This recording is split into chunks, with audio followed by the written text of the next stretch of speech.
रात 9 बजे की पहली बड़ी खबर। मूसेवाला मर्डर पर दिल्ली पुलिस का बड़ा खुलासा। दिल्ली पुलिस के स्पेशल कमिश्नर धालीवाल ने प्रेस कॉन्फ्रेंस कर कहा, महाकाल के करीबी शूटर ने मूसेवाला को मारा। दिल्ली पुलिस ने कहा, लॉरेंस बिश्नोई मूसेवाला मर्डर का मास्टरमाइंड। मूसेवाला केस में 5 आरोपियों की पहचान हुई। पूरी प्लानिंग के साथ की गई थी हत्या। मूसेवाला हत्याकांड में एक और गिरफ्तारी। पुणे से एक और गिरफ्तारी। शूटर सिद्धेश कांबले उर्फ महाकाल को पुलिस ने गिरफ्तार किया। आरोपी शूटर महाकाल हत्या के बाद से फरार था, जिसे अब पुणे से दबोचा गया। बताया जा रहा है कि ये शूटर भी गैंगस्टर लॉरेंस बिश्नोई गैंग से ताल्लुक रखता है।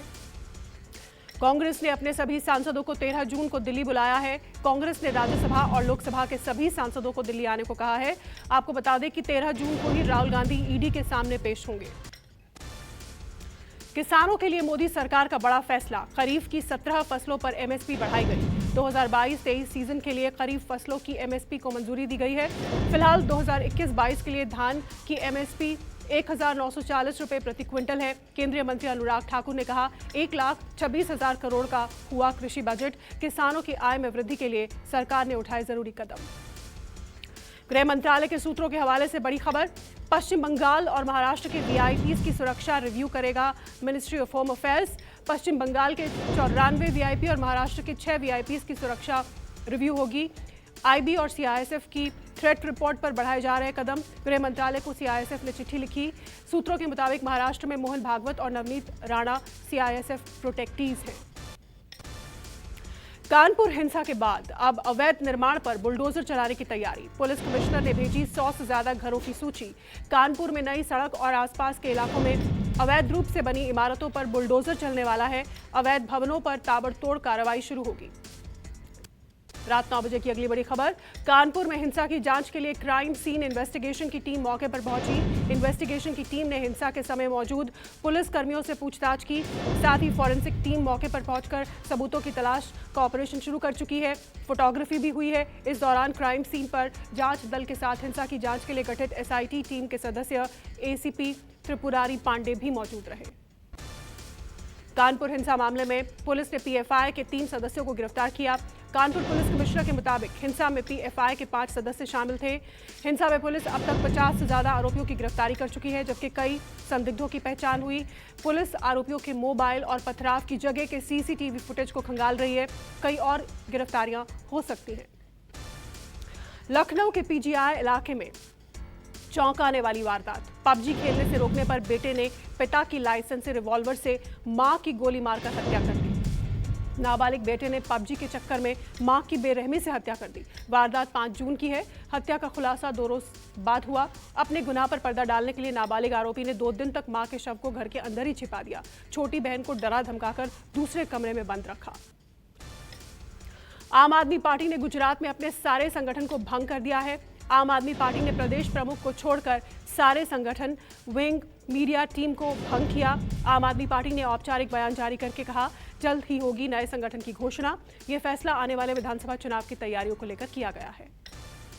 आतंकी संगठन अलकायदा के आत्मघाती हमले की धमकी पर केंद्रीय मंत्री मुख्तार अब्बास नकवी ने प्रतिक्रिया दी। मुख्तार अब्बास नकवी ने कहा कि अलकायदा मुसलमानों की हिफाजत नहीं, बल्कि मुसलमानों के लिए मुसीबत है।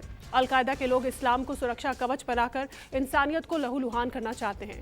6 जून को एक धमकी भरे खत के जरिए आतंकी संगठन ने दिल्ली, मुंबई समेत कई शहरों में आत्मघाती हमले की धमकी दी थी। अखिलेश यादव के सहयोगियों ने अब किनारा करना शुरू कर दिया है। महान दल के अध्यक्ष केशव देव मौर्य ने समाजवादी पार्टी गठबंधन से अलग होने का फैसला लिया। एमएलसी की सीट न मिलने से नाराज हैं केशव देव मौर्य। विधानसभा चुनाव में समाजवादी पार्टी गठबंधन के तौर पर महान दल को 2 सीट मिली थी। केशव दास मौर्य ने कहा कि अखिलेश यादव चाटुकारों से घिरे हुए हैं, इसलिए जमीनी कार्यकर्ताओं की उपेक्षा कर रहे हैं। दिल्ली के पूर्व चीफ सेक्रेटरी अंशु प्रकाश की पिटाई के मामले में सेशंस कोर्ट ने अंशु प्रकाश की याचिका खारिज की। दिल्ली की निचली अदालत ने अरविंद केजरीवाल, मनीष सिसोदिया को साजिश के मामले में क्लीन चिट दी थी, जिसको अंशु प्रकाश ने सेशंस कोर्ट में चुनौती दी।